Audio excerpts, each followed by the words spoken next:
ಒಂದು ದಿವಸ ನನ್ನ ಜೀವನ ರೋಡಿಗೆ ಬಿದ್ದುಬಿಡುತ್ತೆ. ಅಂದರೆ ನನ್ನ ಗಂಡನ ತಂಗಿ ನಾದ್ನಿ ಅವ್ರು ಬರ್ತಾ ಇದ್ರು ಹೋಗ್ತಾ ಇದ್ರು ಮನೆಗೆ. ಆಗ ನಮ್ಮ ಅಣ್ಣನ ಮದುವೆ ಮಾಡ್ಕೊಳ್ತೀಯ ಆದ್ರು ಅಂದೆ. ಏನೂ ಗೊತ್ತಿಲ್ಲ, ಒಂದು ಸಣ್ಣಕ್ಕೆ ಹಿಂಗೆ ಬೇತಾಳ ಇದ್ದಂಗಿದ್ದೆ. ಒಂದು 14 ವರ್ಷ.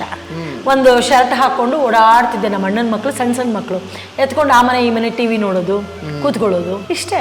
ಅಂದೆ ಅಷ್ಟೇ. ಅಲ್ಲಿಗೆ ನಮ್ಮ ಅಣ್ಣ ಹೇಳಿದ್ರು, ನಿನ್ಗೆ ಇಷ್ಟ ಇದ್ರೆ ಆಯ್ತಮ್ಮ, ನಮ್ದೇನು ಇಲ್ಲ ಅಂತ ಅಂದೆ. ಅಷ್ಟು ಅವರು ಇಷ್ಟಪಟ್ಟು ನನ್ನನ್ನು ಮಾಡಿಕೊಂಡ್ರು. ಮದುವೆ ಆಯಿತು. ಶ್ರಾವಣದಲ್ಲಿ ಎಂಗೇಜ್ಮೆಂಟು, ದೀಪಾವಳಿಯಲ್ಲಿ ಮದುವೆ. 14 ವರ್ಷಕ್ಕೆ ಮದುವೆ ಆಯಿತು ಅಷ್ಟೇ.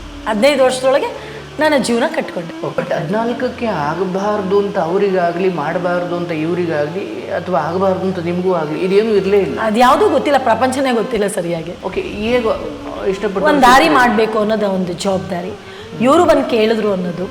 ಅವ್ರ ಅಣ್ಣ ಹೇಳಿದ್ರು ಈಗಲೇ ಮಾಡಲ್ಲ ಅಂತ. ಇವರೆಲ್ಲ ಇಲ್ಲ, ಮಾಡಿ ನಮ್ಮ ಮನೇಲಿ ಚೆನ್ನಾಗಿರ್ತಾರೆ ಅಂತೇಳಿ ಮಾಡಿಕೊಂಡ್ರು. ಇಲ್ಲಿ ಕೆಲಸ ಮಾಡೋದು ಬದಲು ಅಲ್ಲಿ ಮಾಡೋಣ ಅಂತ